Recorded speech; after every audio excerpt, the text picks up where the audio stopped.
இன்றைக்கு அமைச்சர் என்ன சொல்றாரு? போஸ்டலுக்கு கம்ப்ளைண்ட் வரவில்லை, நேரடியாக காவல் நிலையத்தில் மாணவி புகார் செஞ்சிருக்கான்னு சொல்றாங்க. இதுலயே மாறுபட்ட கருத்து இருக்குது. இதுதான் காவல்துறையுடைய நிலைமை.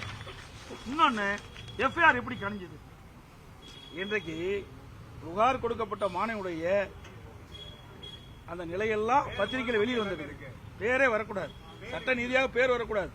ஆனா எஃப்ஐஆர் பதிவு செய்த பிறகு அந்த எஃப்ஐஆர் எப்படி வெளியில் வந்தது இன்றைக்கு கேட்டா காவல்துறையில் ஏதோ சாக்கு போக்கு சொல்றாங்க. அந்த எரர் வந்துடுது, டெக்னிக்கல் எரர் வந்துடுதுன்னு சொல்றாங்க. அது உண்மை அல்ல. நேற்றைய தினம் இதே ஆணையார் சொல்றார், தவறு நடந்தால் நடவடிக்கை எடுக்குன்னு சொன்னார். இன்னைக்கு மாத்தி பேசுறாங்க. நிறைய பொண்ணுகள் பாதிக்கப்பட்டிருக்கதா சொல்றாங்க. இப்போ அந்த பொண்ணுங்கள்லாம் எப்படி தைரியமா கம்ப்ளைண்ட் கொடுப்பாங்க? நிச்சயமா இந்த அரசாங்கத்தை நம்பி யாரும் புகார் கொடுக்க மாட்டாங்க. ஏன்னா புகார் கொடுக்கறவங்களுக்கு இப்படிப்பட்ட நிலைமை இருக்குது. எப்படி புகார் கொடுப்பாங்க? ஒரு அரசாங்கம் நடுநிலையோடு செயல்பட்டா புகார் கொடுப்பாங்க. இதான் நான் ஏற்கனவே சொன்னேன். இந்த ஆட்சியில இந்த அண்ணா நகர் பகுதியில் ஒரு சிறுமி பாலியல் வன்கொடுமைக்கு ஆளாகப்பட்டு அனைத்து மகளிர் காவல் நிலையத்தில் புகார் கொடுக்கப்பட்டு அதை விசாரிக்கவில்லை என்று வேறொரு காவல் நிலையத்திற்கு மாற்றப்பட்டு அந்த செய்தி வெளியில் வந்த பிறகு தானாக உயர்நீதிமன்ற நீதிபதி அந்த வழக்கை எடுத்து விசாரித்து அந்த மாணவிக்கு நீதி கிடைக்க வேண்டும் அடிப்படையில் சிபிஐ விசாரிக்க வேண்டும் என்று உத்தரவு போடுறாங்க.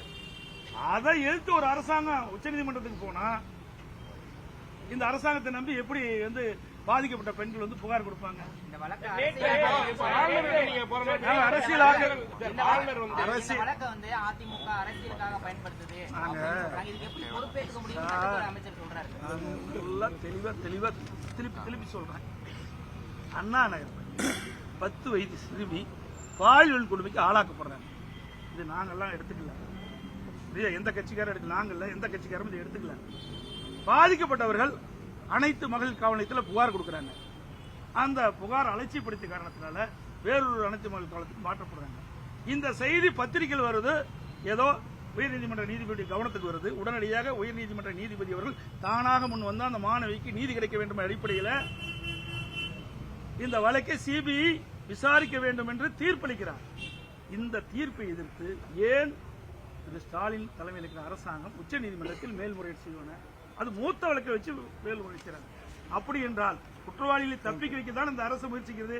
அப்படி இருக்கின்ற பொழுது யார் இந்த பாலியல் கொடுமைக்கு ஆளாக்கின பெண்கள் முன்னிருந்து புகார் கொடுப்பாங்க?